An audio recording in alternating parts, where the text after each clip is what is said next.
Gadis ini sedang berjalan santai sambil menuntun seekor kalajengking di jalan. Tiba-tiba, sekelompok anak laki-laki mengelilinginya. Mereka mendorongnya ke tembok. Kalajengking itu terlepas dari rantainya dan merayap ke jalan. Lalu, seorang anak laki-laki lain datang mengayuh sepeda dan melindas kalajengking tepat di depan mata gadis itu. Keesokan harinya, gadis itu duduk di makam kalajengkingnya. Ia bersumpah akan menghukum setiap orang jahat. Suatu hari, ia masuk ke sekolahnya. Ia membuka sebuah kotak dan menemukan adiknya terikat di dalam. Gadis itu sangat marah. Ia mencabut apel dari mulut adiknya dan bertanya siapa yang melakukan ini. Tapi adiknya terlalu takut untuk menjawab. Saat ia melepas tali, listrik mengalir ke dalam tubuhnya dan ia melihat bayangan masa lalu adiknya yang dibuli. Karena ia memiliki kemampuan yang bisa melihat masa lalu. Lalu ia kembali ke realita. Sekarang gadis itu siap membalas dendam. Para pembuli sedang berenang. Saat gadis itu melangkah ke kolam, mereka mengejeknya lagi. Tapi gadis itu tetap tenang. Ia melemparkan sebuah kantung ke air. Lalu banyak piranha keluar dan langsung menyerang para pembuli. Gadis itu pun menonton dengan bahagia. Seorang pembuli sedang berenang menuju tepi, tapi piranha berhasil menyusul dan mengokok bokongnya. Gadis itu mulai tersenyum, seperti sedang mengagumi hasil karyanya. Karena kejadian itu, ia dibawa ke psikolog dengan harapan mendapat perawatan. Tapi gadis itu malah melihatnya sebagai kesempatan untuk kabur.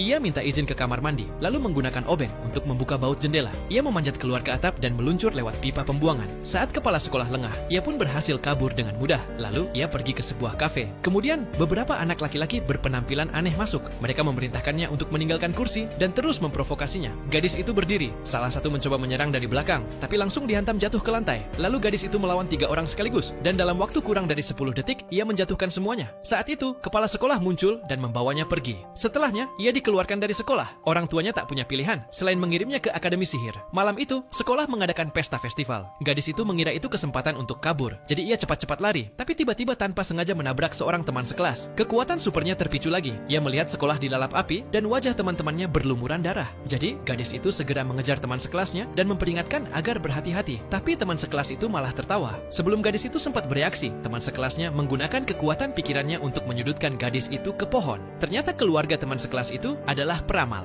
Mereka meramalkan bahwa gadis itu akan menghancurkan akademi. Tapi tepat saat ia akan membunuh gadis itu, seekor monster tiba-tiba muncul dan melemparkannya ke tanah.